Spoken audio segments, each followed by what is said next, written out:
आज का विषय परिवहन तथा संचार। परिवहन अर्थ एवं महत्व। विभिन्न यंत्रों और संगठनों के माध्यम से मनुष्य और उपयोगी वस्तुओं को एक जगह से दूसरी जगह पहुंचाने की व्यवस्था को परिवहन कहा जाता है। परिवहन देश की अर्थव्यवस्था का महत्वपूर्ण खंड होता है। परिवहन का एक सुगठित और समन्वित तंत्र देश के सतत पोषणीय आर्थिक विकास में महत्वपूर्ण भूमिका निभाता है। देश की विविधता को एकीकृत करने एवं दूरस्थ प्रदेशों को आपस में गूंथने के लिए परिवहन तंत्र का विकास अति आवश्यक है। देश की सुरक्षा व्यवस्था में भी परिवहन के आधुनिक साधनों का महत्व बढ़ गया है। परिवहन तंत्र के तत्व। परिवहन तंत्र में 4 तत्व शामिल होते हैं। वे हैं उद्गम, गंतव्य, मार्ग और वाहक। उद्गम वह बिंदु है जहाँ से यातायात शुरू होता है। गंतव्य वह बिंदु है जहाँ से समाप्त होता है।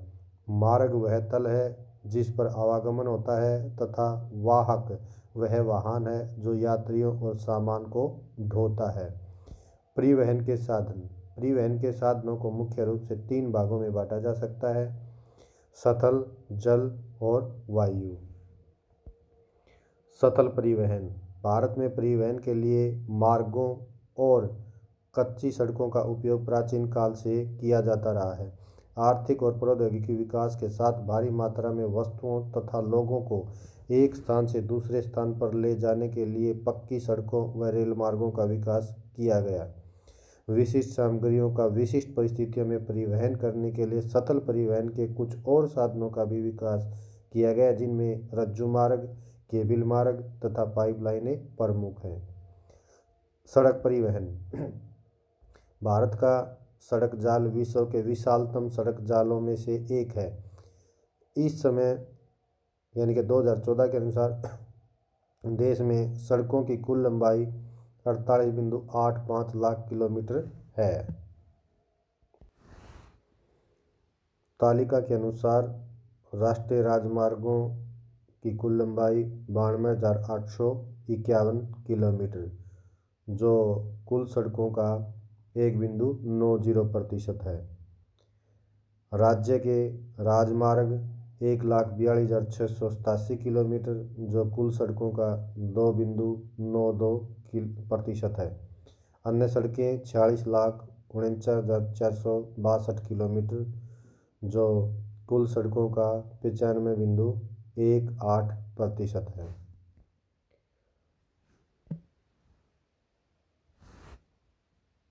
सड़कों का महत्व।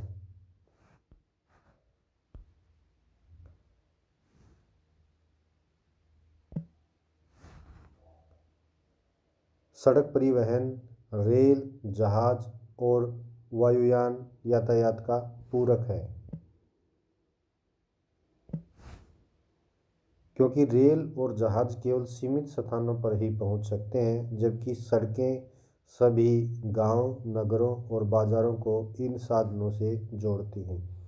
इससे संपूर्ण परिवहन तंत्र की क्षमता बढ़ती है। दुर्गम क्षेत्रों में जहां परिवहन के अन्य साधन नहीं पहुंच सकते, वहां केवल सड़कें ही यातायात की सुविधा प्रदान करती हैं। कृषि और ग्रामीण विकास में सड़कों का योगदान सर्वोपरि है। गांव तक कृषि यंत्र, खाद, उर्वरक, बीज इत्यादि पहुंचाना तथा कृषि उत्पादों को मंडियों तक लाना सड़कों द्वारा ही संभव है। शीघ्र नष्ट होने वाली वस्तुओं का गांव से शहरों तथा परिवहन सड़कों द्वारा आसान और सस्ता पड़ता है। सीमावर्ती दुर्गम क्षेत्रों में तैनात सेनाओं को रसद एवं युद्ध सामग्री पहुंचाने का एकमात्र कारगर साधन सड़कें ही हैं। सूखा, बाढ़ एवं अन्य संकट के समय अंदरूनी भागों तक सहायता पहुंचाने के लिए सड़कें तथा अन्य सभी साधनों से अधिक उपयोगी हैं।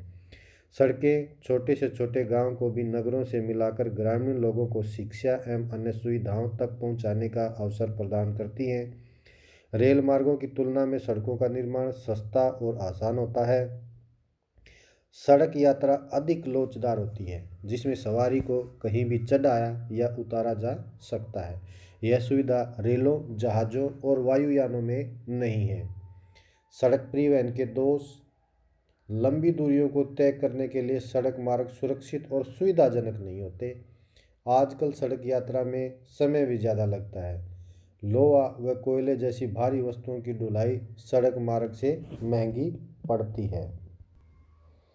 सड़कों पर यातायात बढ़ने से न केवल दुर्घटनाएं बढ़ रही हैं बल्कि पर्यावरण का प्रदूषण भी बढ़ रहा है। सड़क यात्रा रेल यात्रा की तुलना में महंगी पड़ती है। सड़कों द्वारा यात्रा रात को सुरक्षित नहीं है। सड़कों पर दुर्घटना और वाहनों के खराब होने की संभावना रेलों की अपेक्षा अधिक होती है। सड़क परिवहन में वाहन के अंदर स्लीपर, टॉयलेट व कैंटीन की सुविधा नहीं होती। भारत में सड़क परिवहन का विकास। द्वितीय विश्व युद्ध से पहले तक भारत में आधुनिक प्रकार की सड़क परिवहन अत्यंत सीमित था। इस दिशा में पहला गंभीर प्रयास सन 1943 में नागपुर योजना बनाकर किया गया। उस समय रजवाड़ों और ब्रिटिश भारत के बीच समन्वय की कमी थी, जिस कारण यह योजना कामयाब नहीं हो पाई। सन 1947 में देश में सड़कों की कुल लंबाई मात्र 2.73 लाख किलोमीटर थी। स्वतंत्रता प्राप्ति के पश्चात भारत में सड़कों की दशा सुधारने के लिए एक 20 वर्षीय सड़क योजना सन 1961 में प्रारंभ की गई। इस योजना के बावजूद सड़कों का संकेंद्रण नगरों एवं उनके आसपास के क्षेत्रों में ही रहा। ग्रामीण और सुदूर क्षेत्र में सड़कों द्वारा संपर्क लगभग नहीं के बराबर था। वर्तमान में हमारा परिवहन जो पहले रेल प्रधान था अब सड़क प्रधान हो गया है। आज सड़कों द्वारा देश के 85% यात्रियों व 70% भार यातायात का परिवहन किया जाता है। आम आदमी द्वारा सड़कों का आसानी से उपयोग कर पाने के कारण सड़क परिवहन में निरंतर वृद्धि हो रही है। कुछ उदाहरणों से इस बात को समझ सकते हैं। सड़कों के जरिए होने वाली माल ढुलाई सन 1985-91 में 6 अरब टन किलोमीटर से बढ़कर सन 2014-15 में 600 अरब टन किलोमीटर हो गई। इस अवधि में यात्रियों की आवाजाही 23 अरब यात्री किलोमीटर से बढ़कर 3135.4 अरब यात्री किलोमीटर हो गई। सन 1951 में वाहनों की संख्या 3 लाख थी, जो सन 2014-15 में बढ़कर 860 लाख हो गई है। इस अवधि में सड़क नेटवर्क 4 लाख किलोमीटर से बढ़कर 48.85 लाख किलोमीटर हो गया है। सड़क परिवहन से प्राप्त होने वाला राजस्व जो सन 1951 में 47.4 करोड़ रुपए था, वह सन 2014-15 में बढ़कर 71,680 करोड़ रुपए हो गया। सड़कों का वर्गीकरण। निर्माण एवं रखरखाव की दृष्टि से भारत में सड़कों के निम्नलिखित प्रकार हैं। राष्ट्रीय महामार्ग, नेशनल हाईवेज। राष्ट्रीय महामार्गों के निर्माण, रखरखाव, विकास एवं गुणवत्ता की जिम्मेदारी केंद्र सरकार की होती है। केंद्र सरकार का भूतल परिवहन मंत्रालय इन सड़कों का निर्माण राज्यों के लोक निर्माण विभागों, भारतीय राष्ट्रीय महामार्ग प्राधिकरण NHAI, national highway authority of India और सीमा सड़क संगठन BRO, बॉर्डर रोड ऑर्गेनाइजेशन के माध्यम से करता है। इन सड़कों पर उपयोग अंतर्राज्यीय परिवहन तथा सामरिक क्षेत्रों तक रक्षा सामग्री एवं सेना के आवागमन के लिए होता है। ये महामार्ग राज्यों की राजधानियों, प्रमुख नगरों, महत्वपूर्ण पत्तनों तथा रेल जंक्शनों को जोड़ते हैं। राष्ट्रीय महामार्गों की लंबाई 1951 में 19,700 किलोमीटर थी, जो 2014 में बढ़कर 92,851 किलोमीटर हो गई। राष्ट्रीय महामार्गों द्वारा सड़क परिवहन का लगभग 40% यातायात होता है, जबकि कुल सड़क जाल की लंबाई में इनका हिस्सा केवल 1.68% है। चौड़ाई के अनुसार राष्ट्रीय महामार्गों का वर्गीकरण। राष्ट्रीय महामार्गों को उनकी चौड़ाई तथा वाहनों की संख्या के आधार पर एकल, दोहरी, 4, 6 व 8 लेन में वर्गीकृत किया गया है। आमतौर पर सिंगल लेन वाले महामार्गों की चौड़ाई 3.75 मीटर तथा मल्टी लेन वाले महामार्गों की चौड़ाई प्रति लेन 3.5 मीटर रखी गई है। चौड़ाई के हिसाब से महामार्गों का वर्गीकरण: सिंगल लेन की लंबाई 22,284 किलोमीटर है जो कुल महामार्गों का 24% है। डबल लेन 48,283 किलोमीटर है जो कुल महामार्गों का 52%। 4, 6 और 8 लेन के महामार्गों की लंबाई 22,284 किलोमीटर है जो कुल महामार्गों का 24% है। ये भारत के महामार्गों का नवीनतम मानचित्र है। नवीनतम व्यवस्था के अनुसार सभी महामार्गों को दोबारा से नंबर दिए गए हैं। अब सभी उत्तर से दक्षिण की ओर जाने वाले महामार्गों को सम नंबर दिए गए हैं तथा पूर्व से पश्चिम को जाने वाले महामार्गों को विषम नंबर दिए गए हैं। और इनकी व्यवस्था इस प्रकार से रखी गई है कि उत्तर में जो महामार्ग है उसका जो नंबर है वो छोटा होगा और इसके साथ साथ जैसे जैसे ये दक्षिण की तरफ बढ़ेंगे इनका नंबर बड़ा होता चला जाएगा। इसी प्रकार जो महामार्ग पूर्व की तरफ है उनका नंबर छोटा होगा और जैसे जैसे पश्चिम की तरफ जाते जाएंगे उनका नंबर बढ़ता चला जाएगा।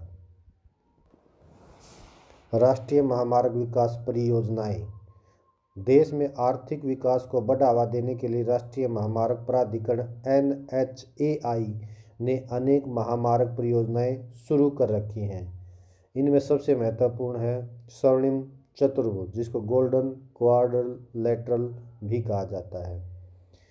यह परियोजना 2 जनवरी 1999 को शुरू हुई। इस महत्वाकांक्षी योजना के अंतर्गत 5,846 किलोमीटर लंबी 4 या 6 लेन वाली उच्च घनता वाली यातायात गलियारे शामिल हैं जो देश के 4 सबसे बड़े महानगर दिल्ली, मुंबई, चेन्नई और कोलकाता को जोड़ते हैं।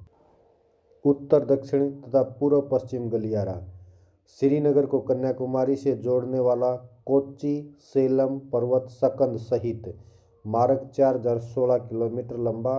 पूर्व एवं पश्चिम गलियारे का उद्देश्य असम में सिलचर से गुजरात में पोरबंदर को 3,640 किलोमीटर लंबे मार्ग द्वारा जोड़ता है। ये जो मानचित्र है इसमें हम देख सकते हैं कि ये यहाँ श्रीनगर से लेके यहाँ कन्याकुमारी तक है। ये उत्तर से दक्षिण गलियारा है और ये पोरबंदर से लेकर सिलचर तक ये पूर्व पश्चिम गलियारा है।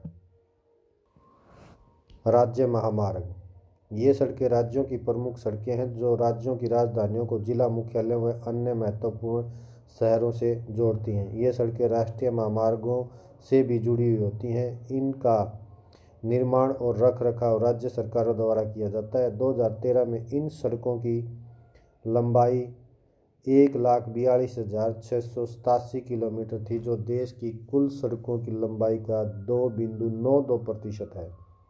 इसके बाद जिला सड़कें हैं। ये सड़कें जिला मुख्यालयों को जिले के अन्य महत्वपूर्ण स्थानों से मिलाती हैं। इनके अंतर्गत देश की कुल सड़कों की लंबाई का 14% भाग आता है। ग्रामीण सड़कें: ये सड़कें न केवल ग्रामीण क्षेत्रों को आपस में मिलाती हैं बल्कि गांव को कस्बों और शहरों से भी जोड़ती हैं। देश की कुल सड़कों की लंबाई का 81% हिस्सा ग्रामीण सड़कों के रूप में वर्गीकृत किया जाता है। भारत में ग्रामीण सड़कों के घनत्व में प्रादेशिक विभिन्नता पाई जाती है क्योंकि इनका निर्माण स्थल की प्रकृति से प्रभावित होता है। पर्वतीय, पठारी और वन्य क्षेत्रों में ग्रामीण सड़कों का घनत्व बहुत कम होता है। जिला एवं ग्रामीण सड़कें राज्य सरकारों के रखरखाव में आती हैं। अन्य सड़कों में सीमांत सड़कें व अंतर्राष्ट्रीय महामार्ग आते हैं।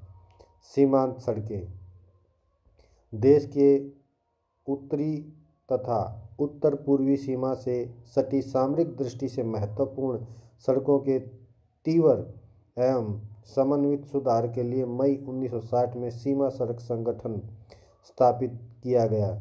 इसके दो प्रमुख उद्देश्य थे: सीमावर्ती क्षेत्रों में परिवहन के माध्यम से आर्थिक विकास को गति देना तथा देश की रक्षा तैयारियों को मजबूती प्रदान करना।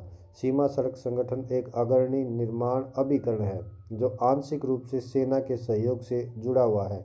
इसके प्रमुख कार्यकलाप हैं: यह संगठन बर्फीले, दुर्गम, दलदली व रेतीले सभी प्रकार के प्रदेशों में सड़क प्रवाह निरंतर बनाए रखता है। सीमा सड़क संगठन ने चंडीगढ़ को मनाली तथा लेह से जोड़ने वाली विश्व की सबसे ऊंची सड़क बनाई।